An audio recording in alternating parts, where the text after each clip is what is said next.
there's no music if you have no body to play it with. So take care of your body first. You getting into the gym and you lifting weights and working on muscles it's physical therapy for the benefit of your playing. The truth is, nothing works like just taking care of the simple stuff: diet, exercise, and sleep. Take care of that and you'll be fine. Hey musicians, did you know that up to 90% of musicians will experience playing-related pain or injury over the course of their career? How many hushed conversations have you heard about a lingering, quote, shoulder pain or a weird tingling in your fingers? Or maybe low back pain or a crampy weakness, or maybe you or your colleague just says, I just have to get through the gig. And you watch them pop Advil like candy, maybe flush it down with whiskey. How many times have we seen something like this? So many, right? Well, it's time we start talking about our struggles, our pain, our frustrations in a private space where we don't just complain and mobilize and blindly stretch, but we learn how to strengthen our muscles, our career successes, and build each other up. I've got a brand new program that combines all of these things, and I want you to be a part of it. It's a community, not a workout. It's a community with group coaching and great content that in 12 weeks will have you understanding more about your body, what you need, and how you work so you can avoid that career-threatening injury. The 3 things that musicians don't want. We don't want to be injured. We don't want to have a lack of stamina. And we don't want to be clueless. AKA, when you hurt, who do you go see? Just a, quote, doctor? Well, this program addresses all of those things. You're going to walk away with an immense knowledge of who to see. You're going to be empowered because you're going to know what to do should you ever get injured, or should you have a colleague that gets injured. You will be able to actually offer appropriate advice. You're also going to learn about the body and the anatomy as it relates to playing your instrument and your own anatomy. And then you're going to learn how to build not just your strength and endurance, but you're going to learn how to design your own corrective exercise program. So I hope you will join me in this new program. It's called the Music Strong Pilot Program, Job Security for Musicians. So there are all these different kinds of places where this stuff can come from, but you never know until you ask the student. Does that help, Jen? I think so. I feel like it's stuff that Angela and I have talked about in other podcasts. Yeah. You know, get your people to somebody who can help, and the way to do that is which I know if somebody referred to me, I'm going to be asking them questions about, like, what are you experiencing, what are you feeling, because you may not be the right fit for me. Maybe I need to send them to a body mapper. Maybe I need to send them to somebody else. So I think that's still good. It's so you do want those resources. If you don't know, like, for example, I had a professor at a university call me up and say, I got this student who's really in trouble. She can't play. She can't finish out the semester. She's a music major. She has to stop. And I don't know what to do. So we set up a deal where we did 4 lessons and the instructor was there in the studio watching and taking notes. And then at the end of the lesson, the last 10 minutes, she would come up to the screen and we would talk about what we did and why and how she could move forward. So, you know, that kind of option is fabulous if we can figure it out. The thing is, there aren't a lot of places where people can go. I mean, they absolutely should take Alexander technique and body mapping workshops and classes and all of that stuff. And some of us just learn piece by piece how to put stuff together. You know, you guys have done that with body mapping, and it's informed what you do as well as all other training that you've had. So I don't think there's a one size fits all. I think we have to just get the resources out there and encourage teachers like these ones in the survey who didn't know that their students are in pain. We have to train them to start asking questions. Yeah. I think that's great. That's, you know what? That's what I want to do for the rest of my life. And I don't know how much longer that'd be because I'm already 70, but you know, I got a good 5 years maybe. That's what I want to do. Change the way we teach. That's the signature on my email, changing the way we teach. I love that. It's so necessary because, you know, like we've talked about, these teaching models go back so long, and it's like, you know, everything in life changes. Teaching should also change. The model should change. I mean, it's supposed to change and adapt with as we learn things. Why does this have to stay the same as hundreds of years ago? Well, you're like, well, if it's not broke, don't fix it. Well, it's broken. There's some brokenness. The system is broken. The good news is that things are changing in a lot of places, and we have a lot more teachers now who understand this and who make the effort. Especially in the flute world. I don't know about the rest of the world, but I see lots of colleagues at the university, teachers who have really beautiful studios, and they know how to support their students and that kind of stuff. But I think there's still, the majority is still, it's not that they don't know, and this is why it's not their fault. It's that we teach the way we were taught. Basically, it's a master apprentice system. We do what our teachers told us, and we don't ask if that's true. How many weird things have people been told about breathing, and they never once asked their teacher, is that actually true? Can you show me a picture? How do you know that? Imagine a student saying to the teacher, how do you know that? I can think of a lot of teachers that would not go over well with. That's exactly what I was thinking. Show me the research, please. Wow. I mean, we're not taught to question our teachers. We're just taught to accept that. I mean, thankfully, I've had a couple of teachers. My last one's specifically, Ava Amsler being the one I'm thinking of. She was very much so into. She wasn't so much concerned about the end product all the time, but how do you learn? How do you feel? Do you feel this? Feel, and asking questions. And I would just look at her and go, what? And she goes, stop trying to please me. And I went, what?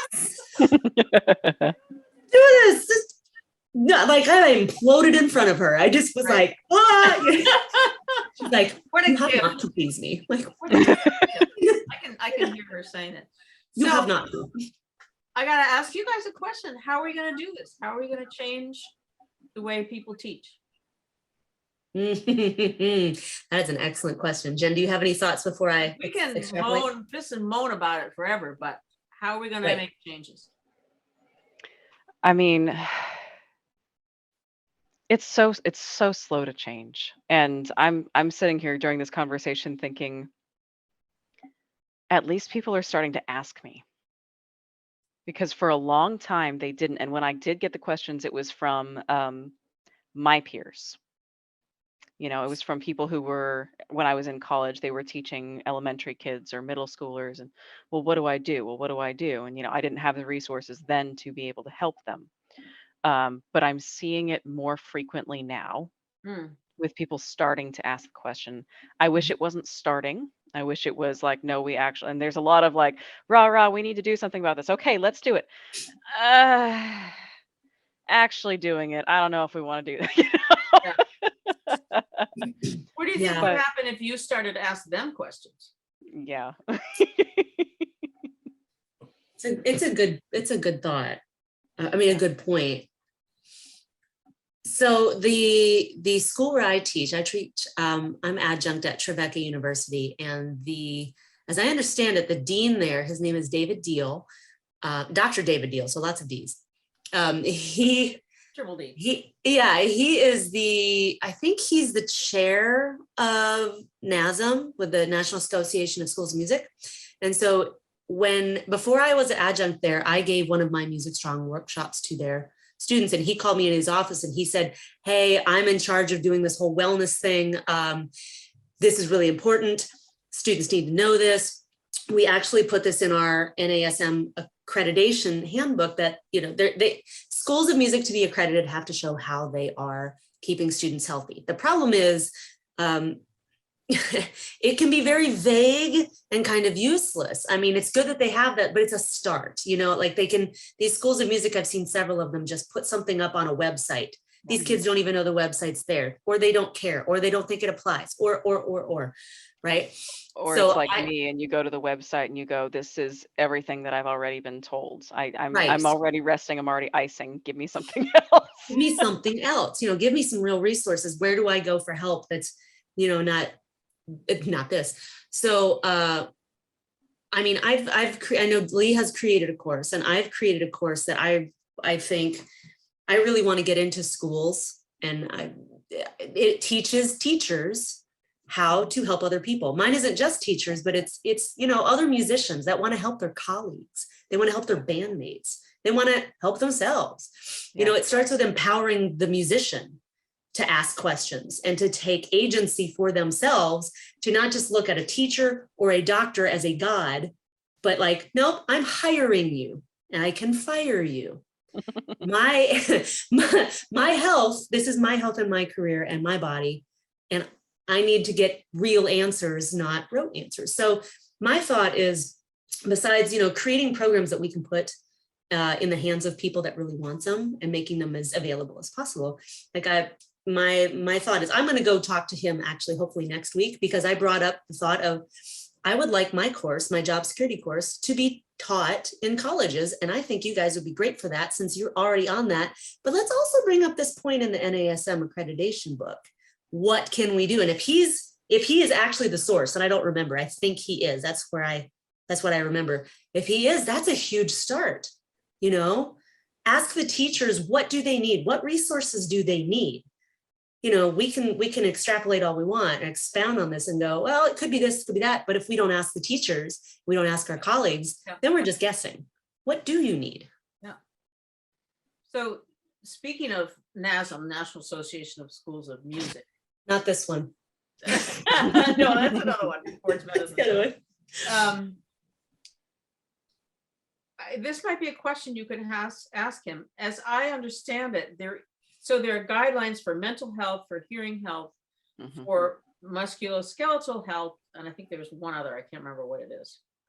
There is no guideline for pedagogy, as far as I know, about how to teach. So I would want to ask that question. And it's something that Chris Chesky brought up when it was we did a workshop with him on hearing and the body mapping webinar program. And he was there at the beginning. He started the whole conference when we went down to Texas at the very beginning. We were sorting all this stuff out and what do we need to say? And I was on the musculoskeletal committee with Judy Pollack and a whole bunch of other people. He's done a lot of research around trumpet playing and hearing damage and stuff like that. But what he said is that, yeah, it's pretty much putting the onus on the student. So how could we start I think it's called an advisory committee or something like that, a group that's willing to look into what teachers can do, not just how do you refer the student out to the mental health clinic or the physical therapist, but what can we do in our lessons? And this is something that Dr. John Chung was talking about a little bit also in a recent performing arts medicine webinar that I was at. And I asked him this question. I said, you know what we can do? And he's like, oh, like you said, Jen, it's so slow to change. Yeah. But they're working, they've now got a really interesting mental health advisory that's got a lot of great stuff in it. It's like a working paper where everybody wrote something, several different authors. So, you know, I'm wondering if we could help start something like that to get a conversation going at least.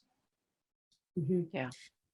I can say this, if you're listening to this and you have some ideas, please put them in the comments. Contact us, any of that, because I mean, if you listen to this and go, oh, that's great, I have these ideas, and don't do anything with it, we stay where we are.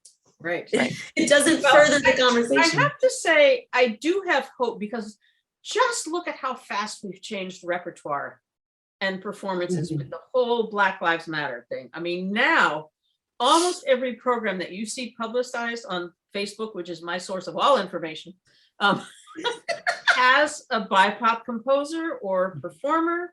People are doing all kinds of stuff. And I have been in this world since 1970 doing research on Black composers and women composers. And I've never seen anything like this. So this is huge. We're changing really fast. We're changing really fast in the LGBTQ world. So I feel like this is a great time for us to be starting to ask these questions. If we can change this quick in other areas, why not this area? Yeah, why not? I think people have to know the cost of what's happening. You know, that if you ask a teacher and you say, do you realize that 3 out of 4 of your students will stop playing at some point because of pain? Think of your studio right now. What would they think? What would they say? I mean, that's like reality. Yeah. Yeah. Yep. You know, it's that 9 out of 10, 3 out of 4. I mean, it's not a made up number. I mean, anytime I go to any kind of, and I've said this before, anytime I go to I give a presentation and I ask the room, who here has had any kind of playing related pain or injury? 9 out of 10 hands go up. And I mean, that's the people who are there for a reason, to be fair. Yeah. But I mean, Self-selecting a little bit, but still. a little bit, but you know, even when I go to places like, I just go to, I teach workshops at colleges, or I'm the residency that I do at Stetson Flute Intensive. That's not self-selected. These are just these kids. And I just ask, it's the same thing. It might not be 9, it might be 7 or 8, but it is still not 2 or 3. It is the majority of the room. And that it's got to change. I mean, somebody brought this up this week, and I thought that was super important, that the athletic world is up in arms because 10% of their athletes are getting injured. Like, I don't remember if it was MLB or whatever it was, but 10%, and we're looking at 90%, and we're not concerned, and they're freaking out over 10%. No. Those, I don't want any of these numbers to be that high, but shouldn't those be swamped? It's a higher incidence than meat cutters who wield sharp knives all day. I looked up the OSHA stats once. Did you really? So butchers don't have as high of a, or what about, I'm curious about like construction workers or any of that. I mean, you'd think they would have huge numbers, but not we as win. high as this. And they have more safety protocols. Mm-hmm. The point is, I mean, maybe that's an interesting way to look at it. What safety protocols do we need to put in place to prevent this? So there's a great quote from when Archbishop Desmond Tutu died, and this quote came out, and he said, we have to stop looking at the people falling in the river and go upstream and find out why they fell in the river to begin with. So this is what I'm trying to do, is like, okay, what is causing this? And it doesn't start in high school or college. For me, it started when I was 10. The teaching that I had that. Now, I just did a survey of one of those Facebook groups where there were a lot of studio teachers, and asked them, you know, how many of their students have pain or injury. And most of them said, well, my kids are all little, so they don't have it. Which is fine, but that says to me, we still need to be talking about this. Yeah. Because there's a lot of precursors to injury and pain.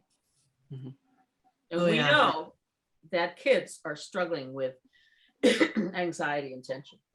Yeah, that just means that you're not looking at what they're dealing with. Yeah, right. Especially the anxiety factor right now. Oh yeah, I was working with, for a little bit there, I had a middle schooler and a high school boy in the gym with me, and they were athletes. They were not musicians, but they walked in, and I'm like, even the safe stuff that I would have, you know, like I've got a couple people who are north of 70 that I've worked with over time in the gym. Even the safe stuff that I would have the 70-plus-year-olds doing, these kids could not do. Wow. And they had to be taught. And you know, one is like, what, 13? The other one's 15, and they're so, like, their shoulders are locked up, and you could tell that they're like not very confident, and especially the taller one, which is the younger one.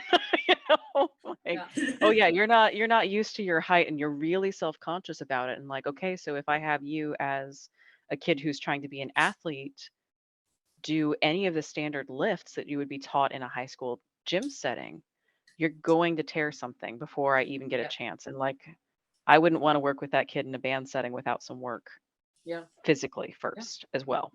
Yeah, and COVID has just upped the ante on all this. Kids who sat in front of a screen for a year. Yeah. Kids whose movement is limited. because Yeah. they can't have recess or whatever. You know, it's just, it's really, I see it in my 7-year-old grandson. He's tremendous amount of anxiety from not having been able to have a normal life. Yeah. And Yeah, have a kids birthday are meant to party. go outside and play, not sit in front of the screen. Well, that was depressing. Okay. Okay. Well, I mean, if we think about it though, if we to put that on its head, COVID has given us Right. a whole lot of blessings, honestly. Yeah. I was talking to somebody about this morning. Like I mentioned the body mapping classes. Like before, you had to travel, you had to go to the thing, you had to blah, blah, blah. Now, those kinds of things are so much more accessible because we're doing them online and you have more access to them, which before that wasn't even an option. So I mean, it's really kind of a blessing that we're able to access those kinds of things much more easily. And that's why also I think, you know, coming out of COVID, that has raised the awareness of anxiety among students. This is a great place to start talking about, okay, what is the cost of that physical tension in the way musicians play and in the way our students play. One of my colleagues who's a university teacher said, my kids are just so wound up tight. They come into their lessons and they're like, they can't even focus because they're so anxious. Yeah. Yep. So I think it's an in that we can start to use. Yeah. And to help student teachers start to realize, you know, the good ones already know this, but to be explicit about how anxiety and worry and all of this stuff is deeply connected to how we play. Yeah. If you're go ahead. Yeah, I mean, we talk about, sorry, go ahead. No, all three of us at once. No, I mean, but we talk about when we're playing, you know, oh, well, it's musical expression. Like, okay, you're expressing what's happening within you. If that is locked up in all of this stuff, are you going to express anything beautiful? That's what I was going to say. Yeah. That's exactly it. You know, if you're so focused on, you know, if you're just wound as tight is what Lee's talking about. When you were wound so tight and you're so, you know, hyper, just, I mean, like, social media is wonderful and awful at the same time. So we're not in the real world as much, you know, that anxiety is too much. And then how are you going to effectively express yourself when now you're really, instead of just thinking about, hey, I'm going to share my love of this with you. Now I'm worried about judgment, even more so than before. Now I'm worried about criticism. Now I'm worried about this. And what if I do it wrong? And, you know, I mean, it's what you said, we're so wrapped up in that, or our students are so wrapped up in that. It's how are you going to express yourself musically and accurately? Well, and then there's that. And then if you're trying to do it right for your teacher, you're going to be fighting against yourself and creating even more tension because you don't know how to be free. So you work harder. You know, it's like on the flute, trying to hold a high note pianissimo, right? You're just like, squeezing out. You get that at the same time. It's so true. It's true, right? Thank you, Beethoven. Or so trying to make a really soft, delicate entrance with a bow, you know, and there's so much tension. And a harmonic. Yeah. Right. Yeah. So I had a teacher, I love the way he said this when he was trying to say that instead of making, he didn't articulate it the same way, but instead of saying, you know, I want you to play this really soft and this high note, very soft, where we automatically think, can someone go, you know, his was, okay, your note is this delicate piece of glass. It's like a little tchotchke. That's, you know, it's a glass piece, but you have to just set it. You're not going to put it on this high shelf. You're going to place it there. And so how are you going to do that? You're not going to go, because you'll drop it. You got to go gentle. And there's so much more ease of movement with that thought of, I'm going to put this delicate whatever thing way up here and go, there we go. That's so much nicer than, here we go, you know. Yep. I think every instrument has that aspect somewhere in it of overworking to get results because we don't know what to do. Yeah. I was working with somebody the other day who was creating a recording for an audition. And she said, well, I'm so busy thinking, it's just driving me crazy because I'm getting so tense. I think, well, don't do this and don't do that and don't tighten up and don't, and so I just said to her, that's a lot of don'ts. Are there any do's in there? What should I be feeling? What could I be doing with my awareness and with my body? And we worked through a bunch of stuff, and she's like, oh, it's so much better. Because every time she was telling herself, don't get tense, don't, tighten up, it was creating more tension. Yeah. The body doesn't understand, the brain doesn't understand the word no. So you say don't, it takes that out and says get tense. Yeah. Like, don't picture a cat. You're thinking about a cat. So this is what you do want. Yeah. The other thing I love to say is that the brain doesn't distinguish between a bear and a wrong note or a global pandemic. When the fear brain activates, it doesn't matter what you're doing. If it's triggering fear, you're going into that place where you can't think straight. Mm-hmm. And how much time are musicians spending in fear? Most of it. Personal opinion, most of it. Like a lot of it. Yeah, I think so. It's taught into us, is what I feel like.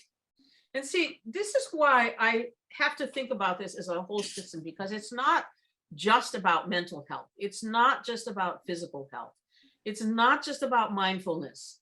It's all of this put together, because we are whole beings. We're not separated out into specific parts. And in order to really address these issues, we have to think of it from that perspective. That's my bias. I'm proud of it. No, I think you're absolutely right on this. I mean, there's been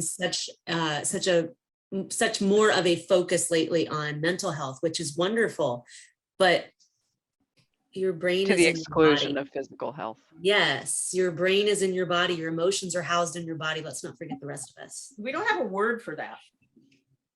Gestalt is the German word, which kind of means something like that. But in English, we don't have a word that encompasses your whole state of being. We don't. Mm-mm. No, I keep trying to use the Alexander capital S self, and people just keep getting confused. True, yeah. It's not as close as we get. I do talk to people about the state you're in. So if you're in a state of worry or a state of fear, that is like everything about it. It's it's full, but that doesn't mean anything to everybody. Right. How can you change your state? Because we want to empower people to make these changes. And I can take somebody from fear and worry to love in 2 minutes, 1 minute. It's easy, but nobody's teaching them how to do that. Right. And that it's related to playing their instrument. Yeah. Well, I feel like, personal opinion again here, I feel like a lot of musicians don't understand how to differentiate those states anymore. Like a lot of the ones that I see, again, this is me. I'm very much an observer. So, I love that.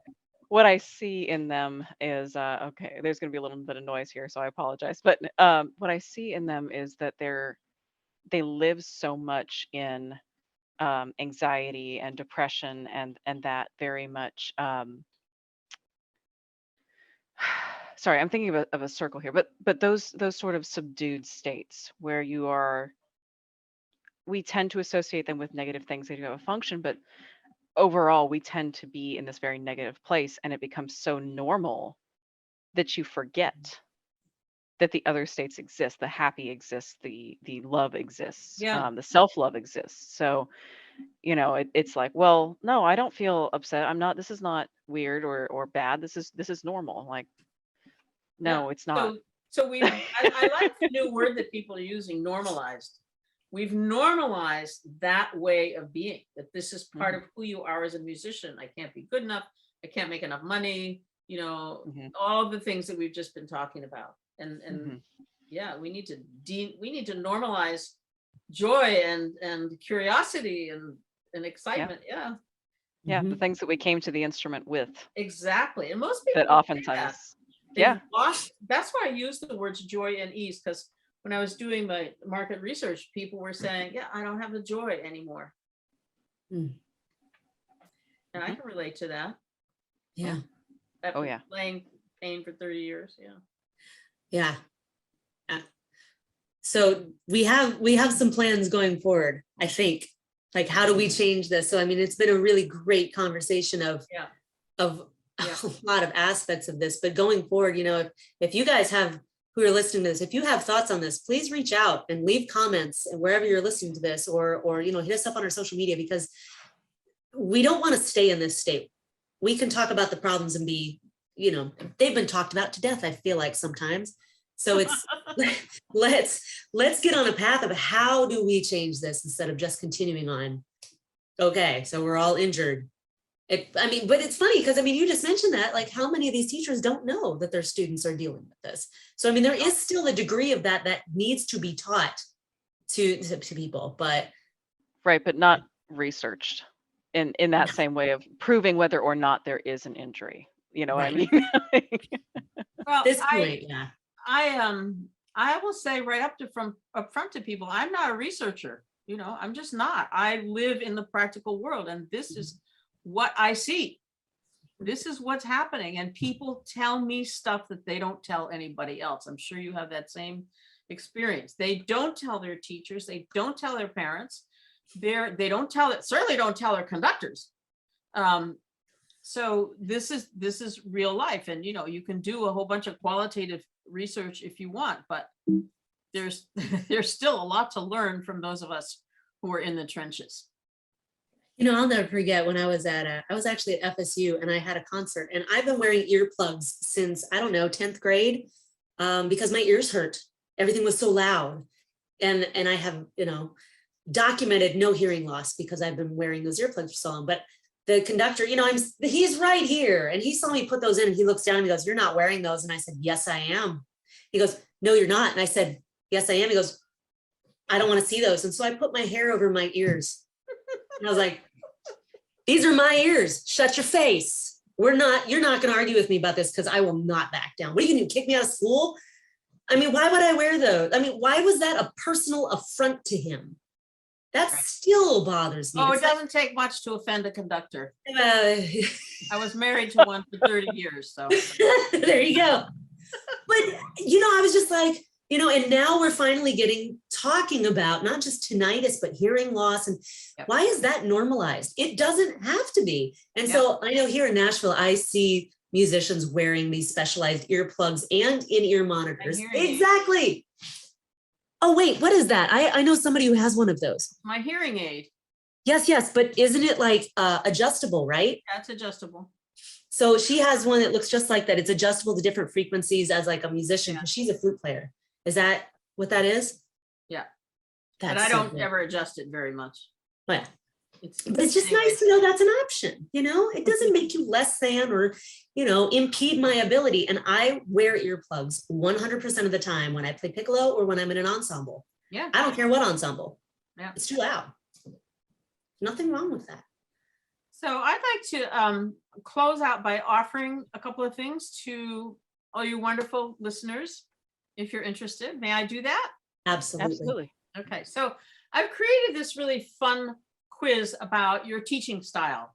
How do you teach, and what are the things that you like? So it's called, I'll put it in the chat, online teaching style. And then I really want to invite anybody who wants to have a conversation about their teaching, or if they're in pain and they want to have a conversation about that, I will offer a complimentary consultation for a half hour. It's a $200 value. So if you want to do that, I'm just going to give you the link for both of these. Put them in the chat.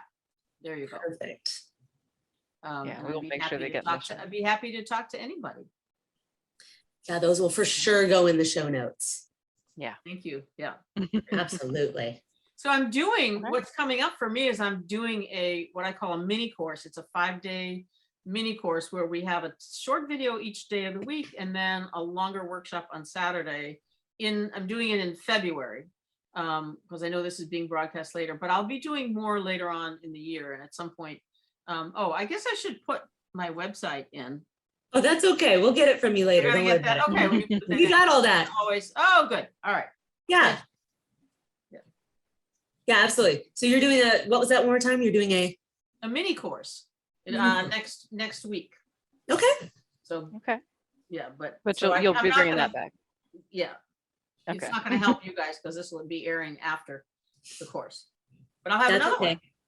Exactly. And people can reference this and they can still reach out to you and ask about that course and when you're going to do it next. And so where are the best places for people to find you? If you can just say those for our audio on listeners. my website, music-pain.com, and on Facebook. I'm on Outstanding. Facebook Okay. a lot. And yeah, you can always send me a private message or an email through my website. All that's possible. I'll talk to anybody. Yeah. Yeah. Okay. Lee, Yeah. thank you so much for coming to talk to us. I don't know about y'all, but I have really enjoyed this conversation. This has Yes. been fun. I just love talking about this stuff. And thank you so much for inviting me. I'm really Of grateful. course.